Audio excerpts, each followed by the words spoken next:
우리 지난주부터 찾는 이의 육하 원칙이란 타이틀을 가지고 시리즈 설교를 진행하고 있습니다. 지난주에는 이제 Why라는 질문, 왜 찾는 이 사역, 즉 전도를 해야 되는가라는 질문으로 메시지를 나눴던 것 같습니다.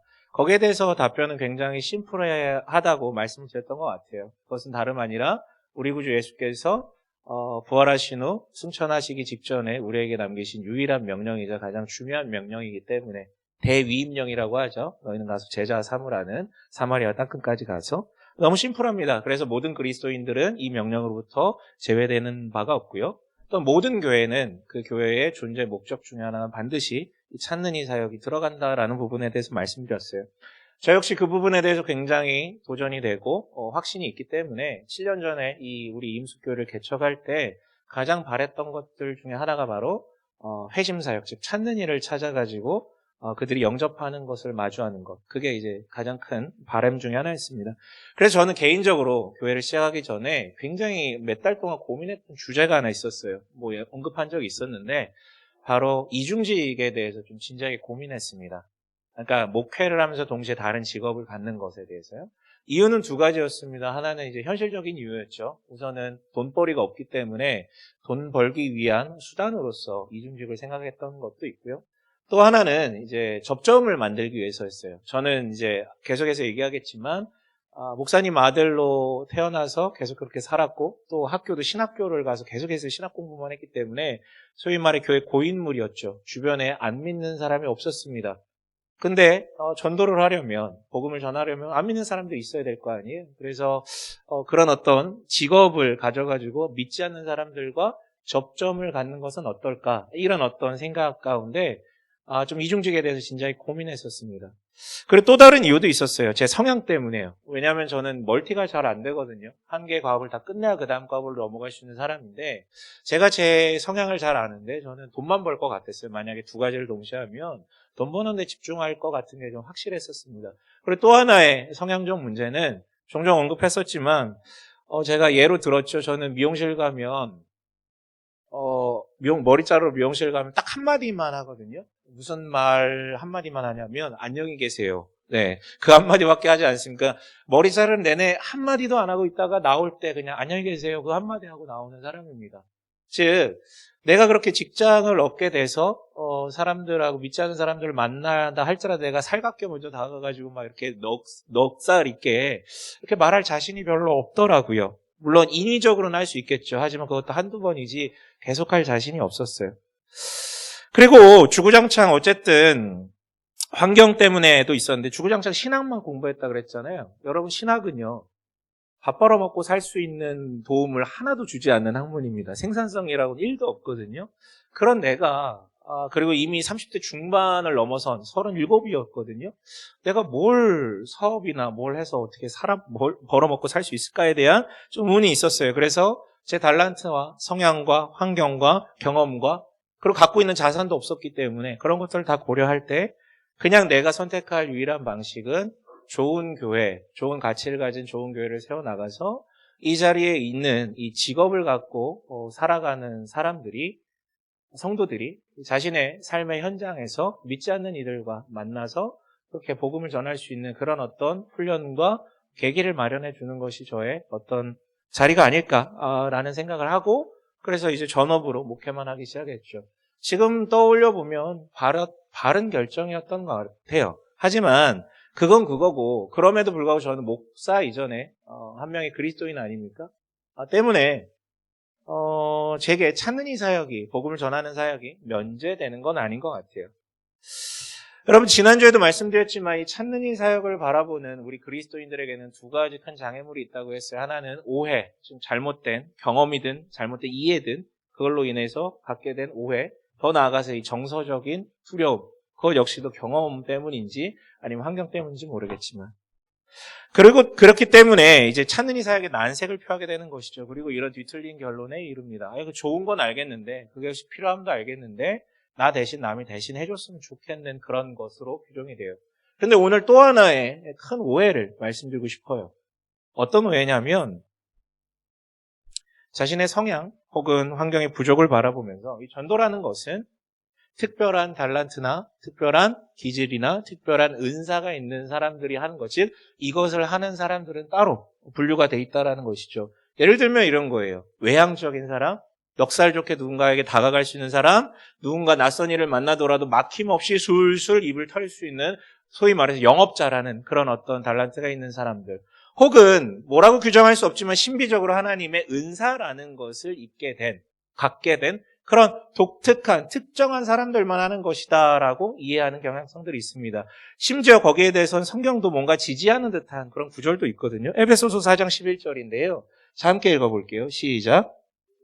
어떤 사람은 사도로, 어떤 사람은 예언자로, 어떤 사람은 복음 전도자로, 또 어떤 사람은 목사와 교사로 삼으셨습니다. 저기 있잖아요. 정확하게 어떤 사람은 복음 전도자로 삼으셨습니다. 그런데요, 이런 결론에 대해 제가 이 어떤 찾는 이 사역, 전도 사역에 대해서 가장 좀 신뢰하는 작가가 있는데, 임상과 또 어떤 이게 현장과 기관을 운영하시는 분인데, 레베카 피벗이라는 여성 전도자의 고백이 좀 와닿아요. 뭐냐면 이분은 예수님의 대위임령을 좀 각색해서 그런 마음을 갖고 있는 사람들한테 이렇게 좀 꼬집습니다. 좀 함께 샬롬이 나와버리면 이제 집에 가야 되는데, 네네. 자, 함께 읽어볼까요? 시작. 그분은 이렇게 말씀하지 않으셨다. 그러므로 너희 모든 외향적인 이들, 전도자의 은사를 받은 너희 모두는 가서 저희를 삼으라. 너희 중에 나머지는 편안하게 지내라. 내가 돌아갈 때까지 찬양이나 부르면서 기다리라. 이렇게 말씀하지 않으셨다라는 것이죠. 그리고 존 스토트라는 20세기 최고의 신학자이자 목회자였던 분도 이렇게 얘기를 합니다. 함께 고백해 볼까요? 하나님은 모든 사람을 복음 전도자라 되라고 부르시지 않았다. 또한 그분은 모든 사람을 목사, 선교사 혹은 교사가 되라고 부르시지는 않는다. 그러나 모든 그리스도인은 증인이며 모든 그리스도인은 하나님을 증언하라는 부르심을 받았다. 네, 복음 전도자는 특정한 사람들에게 주어진 은사일 수 있지만 우리 모두는 증인으로 보람받았다라는 것을 잊어서는 안 된다라는 것이죠. 그래서 결과적으로는요, 누군가가 더 잘할 수 있습니다. 분명해요. 그런 사람들이 있어요. 그런 기질이 있어요. 그런 경험과 달란트가 있는 사람들이 있습니다. 하지만 이것은 모든 그리스도인들에게 주어진 사명입니다. 그래서 오늘은 찾는 이의 육하원칙이라는 이 시리즈의 두 번째 시간으로 who, 즉 누가 전도하는가라는 질문에 대한 대답을 좀 함께 해보고 싶어요. 여러분, 지난주에 설명했듯이 베드로전서, 즉 베드로가 어떤 특정 교회 성도들한테 보낸 이 편지의 대상은요, 그 편지를 받아본 대상들은 누구였냐면 1장 8절에서 9절에서, 이거 지난주에 했던 표현입니다. 1장 8절에서 9절이 말하듯 예수를 한 번도 자기들의 두 눈으로 본 적이 없었던 사람들이었어요. 단지 그 예수의 제자들에 의해서 예수에 관한 소식을 듣고 그것을 믿게 된 사람들이죠. 그런데 예수를 한 번도 본 일이 없음에도 불구하고 그들은 예수로 말미암아 기뻐했고, 심지어 그런 불이익과 협박들이 있음에도 불구하고 예수에 대한 이야기를 사람들한테 전하고 다녔단 말이에요. 도대체 이게 어떻게 가능했을까요? 두 눈으로 예수를 직접 본 일도 없고 예수의 음성을 직접 들은 일도 없음에도 불구하고요. 물론 이 얘기를 조금 더 하고 싶지만 우리는 그 질문에 대한 대답을 듣기 위해서는 그들에게 복음을 전한 사람, 즉 이 성도들한테 복음을 전했던 예수의 제자들 이야기를 하면 그 모든 의문이 해소될 것 같거든요. 여러분, 예수의 제자들에 대한 이야기를 우리는 작년 하반기에 마가복음을 좀 나눴기 때문에 제자들 생각이 좀 드실 거예요. 여러분, 제자들이 어떤 사람들이었습니까?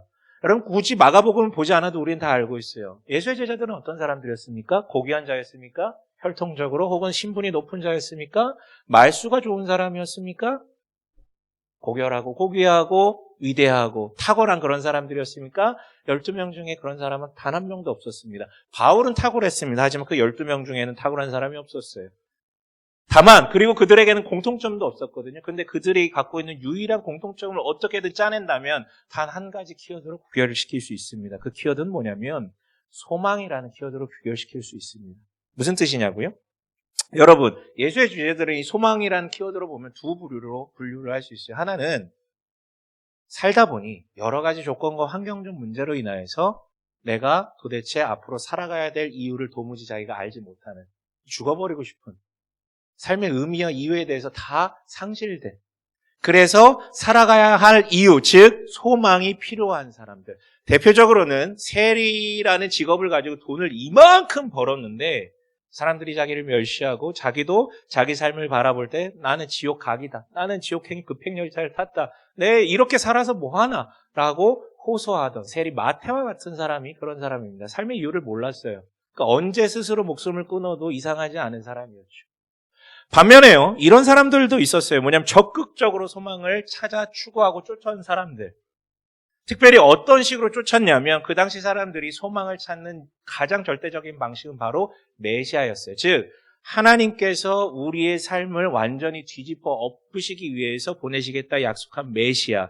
그 메시아가 오면 나 하나의 삶이 변화되는 걸 넘어서 지금 로마 제국의 지배를 받으며 모든 소망이 박탈된 우리의 이 결핍된 삶이 한 방에 뒤집어 엎혀질 것이다. 그러니까 나만 좋은 게 아니라 우리 모두 뒤집혀질 것이다 라는 것에 대한 그 약속을 믿고 메시아를 갈망하던 사람들이에요. 대표적으로는 베드로와 그의 동생 안드레, 그리고 야고보와 요한 같은 사람들. 그래서 이 사람들은 메시아를 찾다가 세례 요한의 제자로 먼저 들어가기도 하잖아요. 결론적으로는 한마디로 이 제자들은요, 지금 당장 소망이 절실하게 필요한 자이거나 아니면 그 소망을 절대적으로 찾아 쫓아가던 사람들이라고 할 수 있어요. 그런데 이 사람들은요, 자신을 찾아온 예수를 만나게 되었고 그 가운데서 뭔가 채워지는 경험을 했던 것 같아요.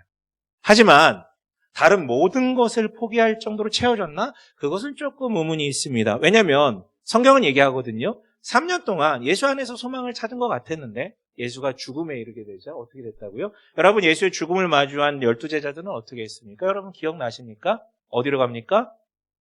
대낮에 거리를 활보하던 그들이, 예수의 이름으로 활보하던 그들이 갑자기 어두컴컴한 집안에 처박혀서 모든 문과 창문을 걸어 잠그고 그 안에 매몰됩니다. 이유는 두 가지였죠. 하나는 자기가 예수의 잔당이라는 그 표현 아래 자기들도 목숨이 끊겨질까 봐에 대한 두려움이 있었고요. 그보다 더 중요한 것은 자기들은 지금 예수를 통해서 소망을 그려냈었는데 그 예수가 죽어버려서 소망이 사라져버린 것이죠. 마음이 죽어가지고요. 그 암흑 속에서 견디고 버티고 있었다라고 볼 수 있습니다. 하지만 예수께서 부활하셨다라고 증언합니다.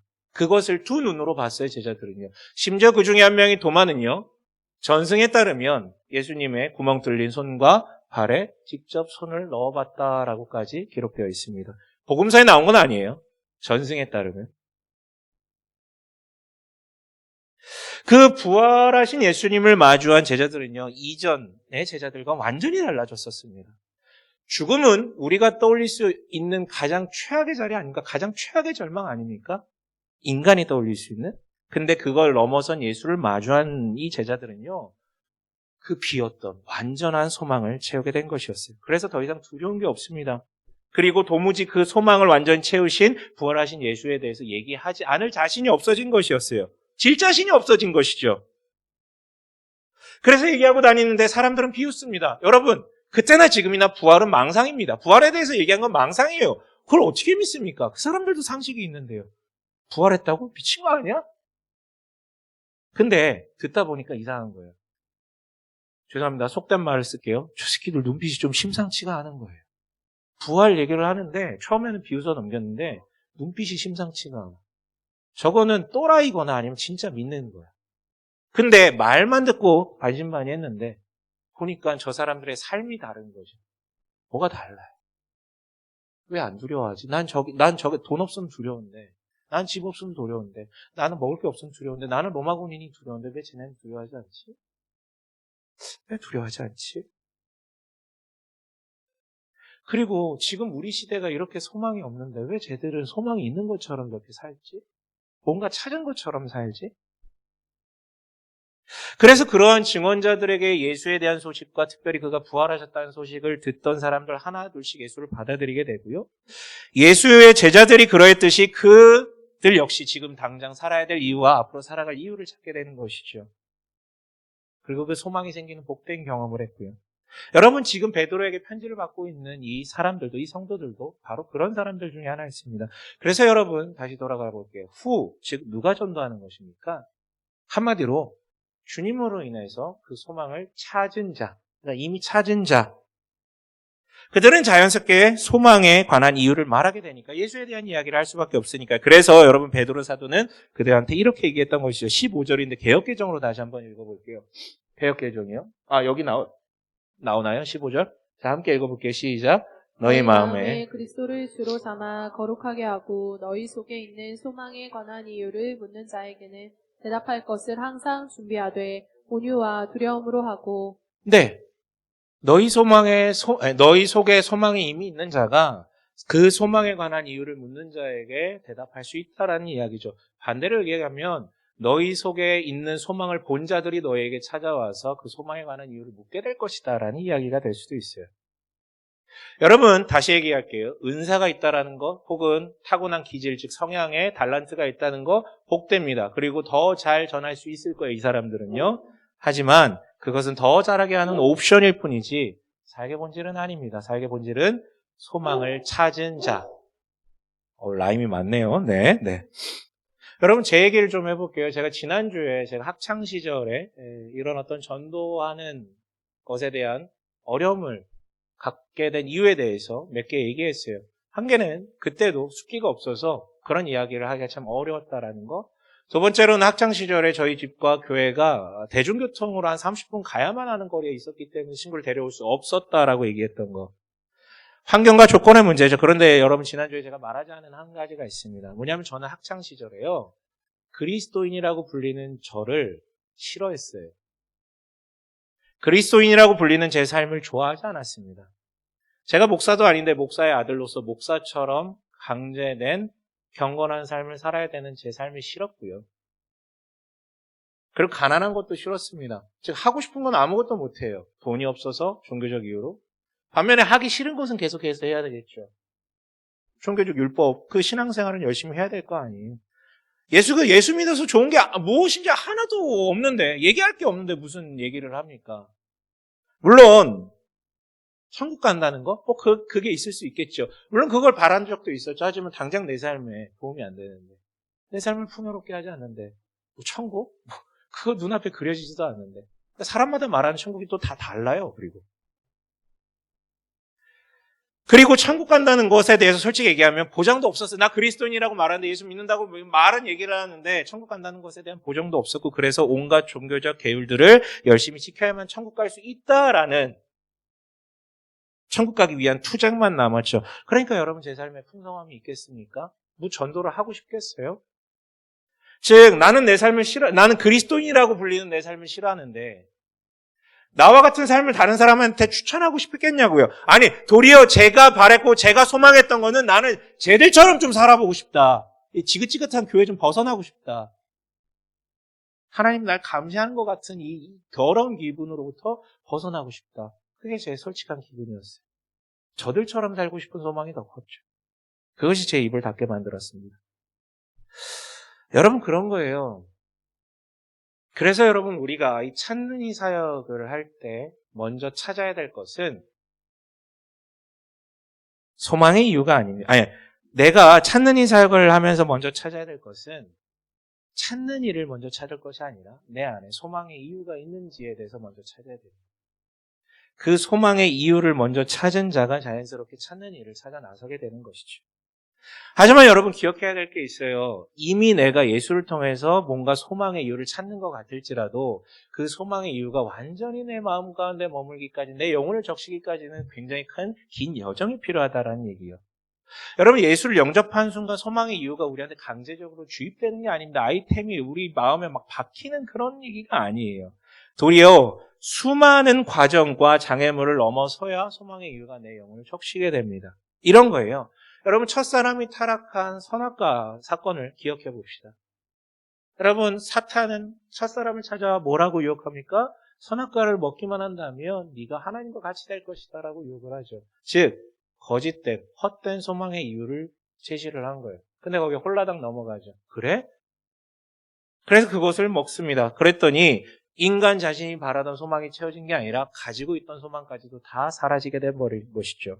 그리고 여러분, 그 이후에 모든 인간은 숙명처럼 이 진부한 클리셰 가운데 머물게 됩니다. 사탄은 그 시절, 그때 그 사람에게 적합한 선악과를 계속해서 제시를 해요. 이것만 가지면 너는 풍성해질 것이다. 헛된 소망을 계속해서 주입시키는 것이죠. 물론 말도 안 되는 거 가지고 와서 하지 않습니다. 누가 봐도 보암직도 하고 먹음직도 할 만한 그런 거 가지고 제시해요. 우리 시대는 어떤 게 선악과 같이 우리한테 주어집니까? 두말할 나이가 있겠습니까? 사람마다 조금씩 경중은 차이가 있겠지만 돈이죠, 뭐 돈. 돈 있으면 다 될 것 같잖아요. 돈은 좋습니다. 여러분 좋은 것입니다. 잘 활용하면 좋은 것입니다. 하지만 그게 우리한테 진짜 소망의 이유가 될 수 있을까요? 근데 여러분 제가 이렇게 항변하더라도 우리 자본주의 사회를 사는 모든 사람들은요. 예수를 구주로 고백하며 예수께 소망이 있다라고 고백할지라도 무의식 중에 이 돈이라는 것을 쫓아갈 수밖에 없어요. 여러분 간단해요. 지난 한 주간 여러분 무수한 선택을 내리셨을 거예요. 일하시면서 내리셨을 수도 있고 가정에서 뭘 구매하시면서 내리셨을 수도 있고 다양한 선택들을 하셨을 텐데 도대체 여러분이 선택을 내릴 때 가장 많이 고민했던 주제는 뭡니까? 가장 많이 고민했던 그 척도는 무엇입니까? 하나님이십니까? 사랑입니까? 아니면 돈입니까? 우리는요, 자기 생각보다 훨씬 더 크게 세상 문화에 영향을 받고 있고, 특히 돈 얘기에, 무의식 중에 여기 영향을 받게 돼. 사람들이. 그럼 누구의 이야기를 가장 크게 들으세요? 결국은 돈 많이 번 사람들에게 권위를 주고 그 얘기를 듣잖아요. 아니면 돈 얘기 많이 하는 사람들의 얘기를 주로 듣잖아요. 사탄이 말한 선악과의 속성과 똑같습니다. 그것을 갖게 된다면 너는 이렇게 될 것이다.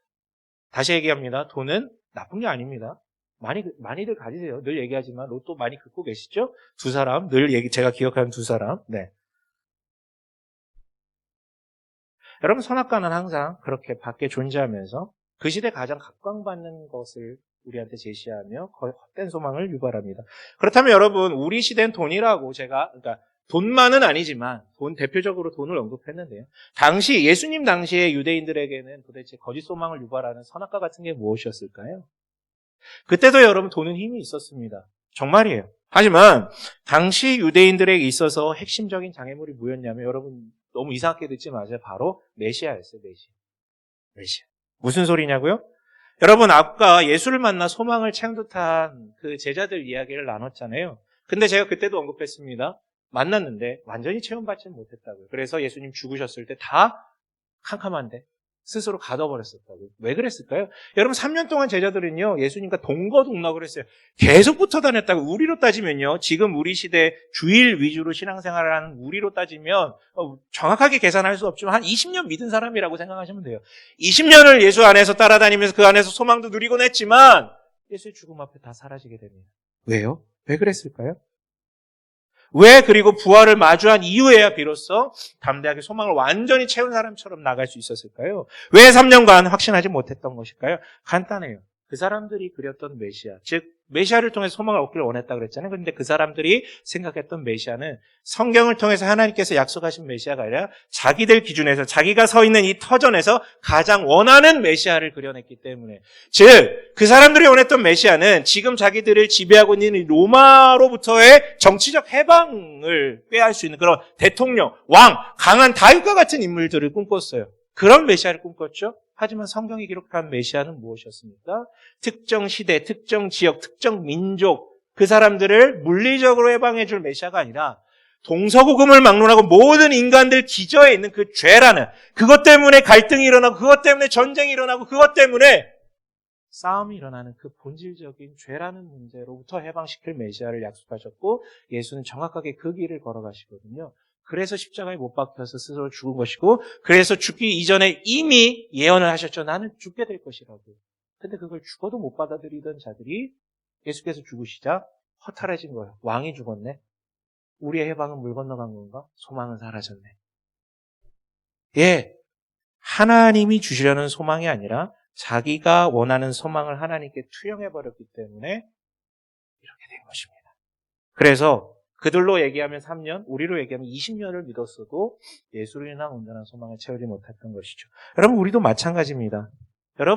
우리가 지금 진짜 제일 원하는 소망의 이유가 따로 있을 수 있어요. 선악과 같은 게 따로 있을 수 있다고요.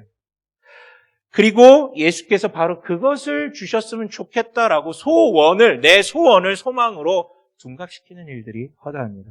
그것을 주시지 않는다면 나는 소망이 채워지지 않는다라고 강변하는 것이죠.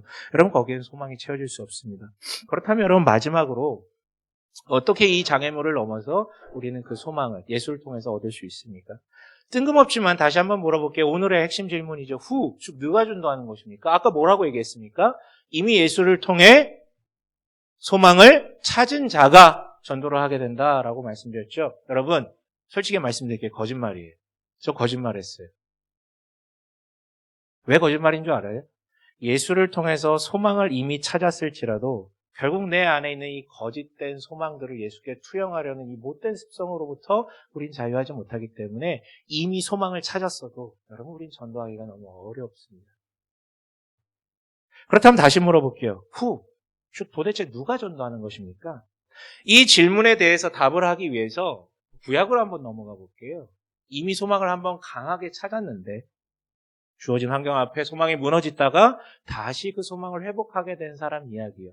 특별히 지금 큐티들 하고 계신 걸로 알고 있는데 여호수아서 얘기를 좀 해보려고 해요. 여호수아서의 초반부에는요, 어떤 장면이 그려지냐면 불안에 떨고 있는 여호수아가 그려집니다. 한 5장까지 계속 불안한 여호수아가 그려져요. 왜 불안하냐면 자신의 선배가 누굽니까? 그 위대한 영도자 모세 아닙니까? 40년을 그 밑에서 살았어요. 그러다 갑자기 자기가 리더가 되니까 얼마나 두렵습니까? 너무 두렵죠.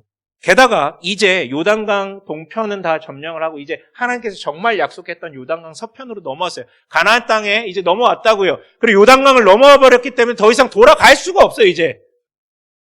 이게 퇴로가 없어요, 이제. 여기 이제 점령해야 돼. 근데 딱 오자마자 마주했던 건 여리고성. 한 번도 본 적 없는 어마어마한 강대해 보이는 성을 마주한 것이죠. 번민이 찾아왔어요. 불안에 찾아왔어요. 여러분, 그 와중에 5장에 가면 한밤에 야음을 틈타 여호수아가 여리고성을 정찰하러 나간 장면이 등장을 합니다.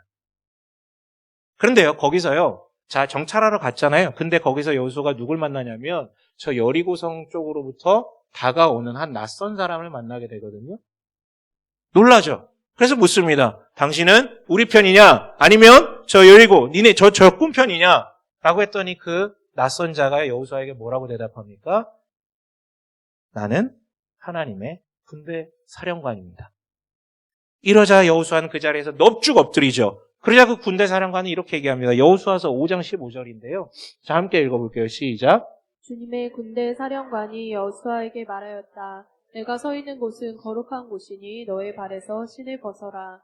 여호수아가 그대로 하였다. 여러분, 이게 무슨 뜻일까요? 조금 이게 갑자기 네가 서 있는 곳은 거룩한 곳이니 갑자기 왜 나오는 거야?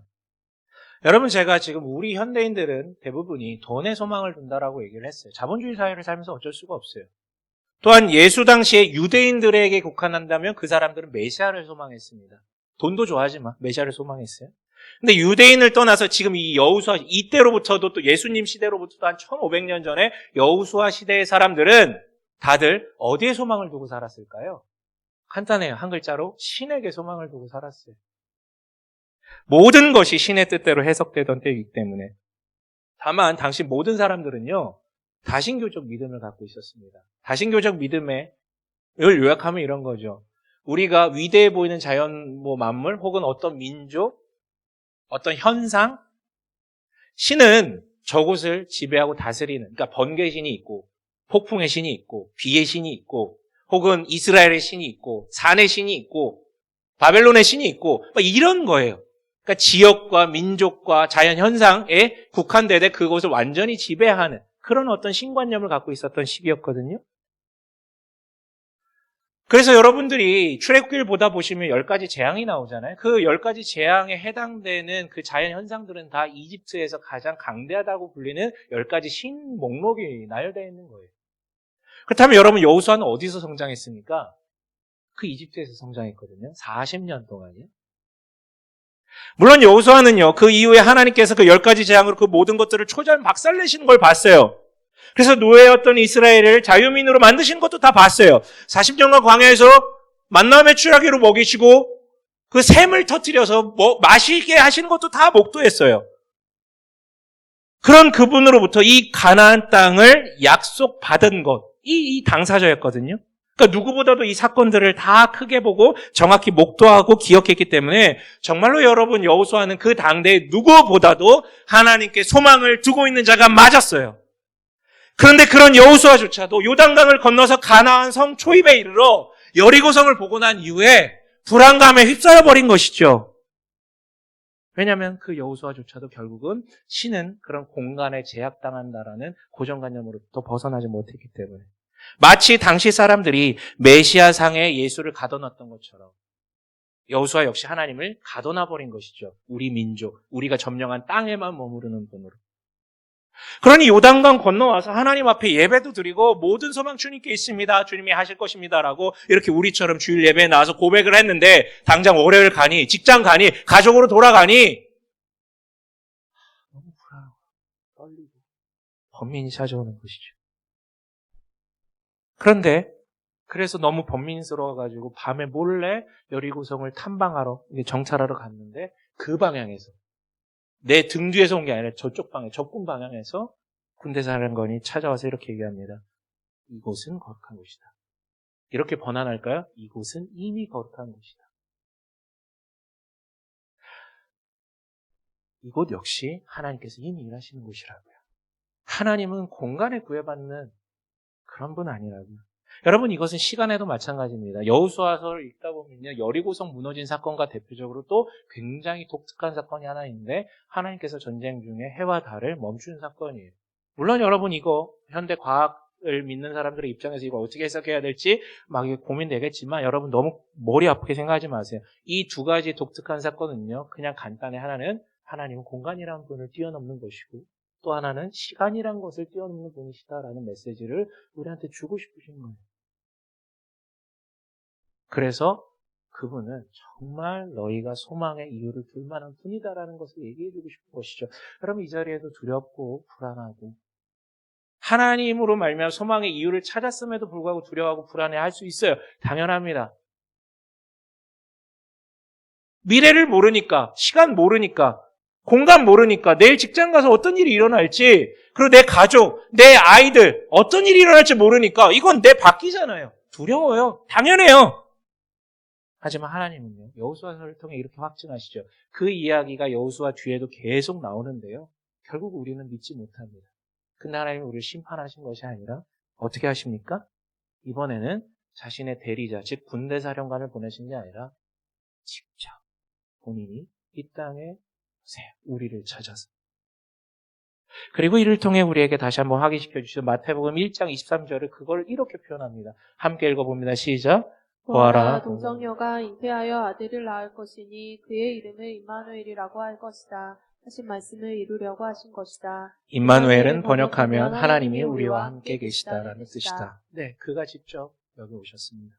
이를 통해 우리에게 다시 한번 확인시켜 주시죠. 나는 시공간에 얽매이는 자가 아니다.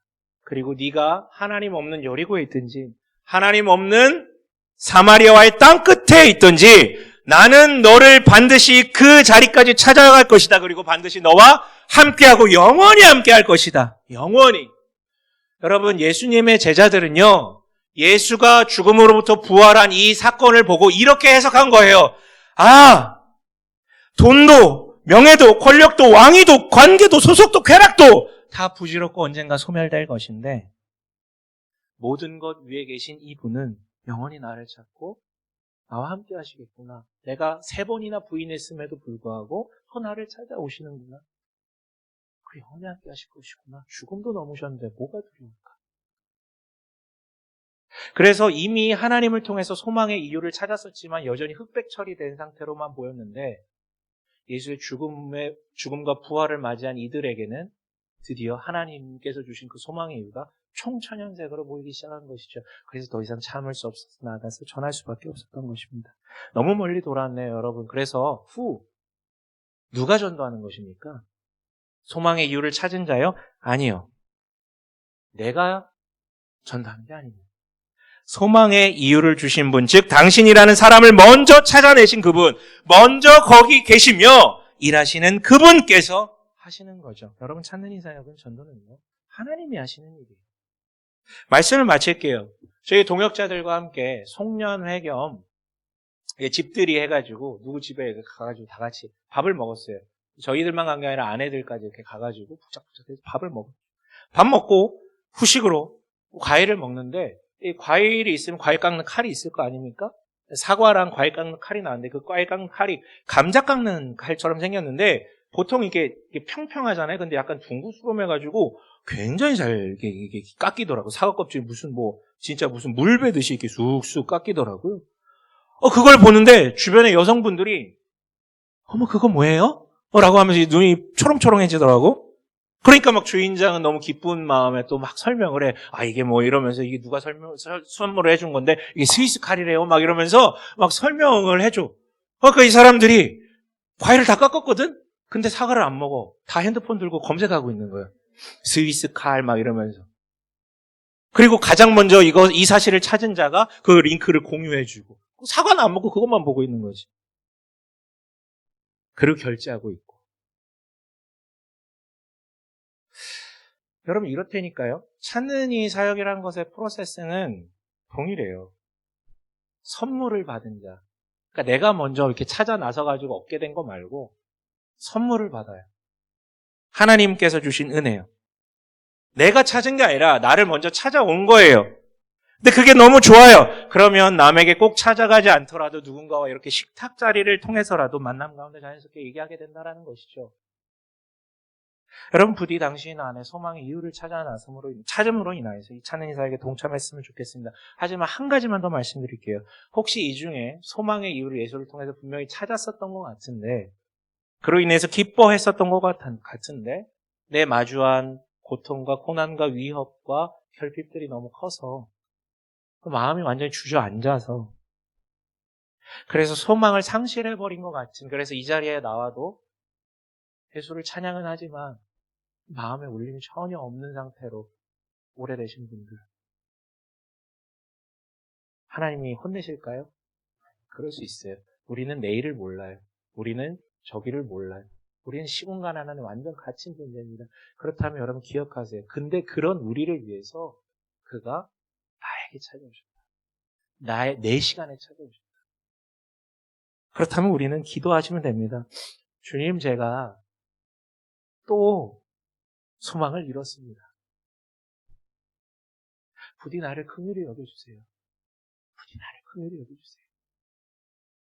여러분 우리를 먼저 찾는 자이신 주님 그로부터 소망의 이유를 찾은 자로 서길 원합니다. 나아가 내가 찾으려는 사람들 위해 나보다 먼저 일하셔서 그들을 찾아가시는 그 주님을 따라 기꺼이 우리도 함께 찾아 나서길 주님의 이름을 간절히 축원합니다. 아멘.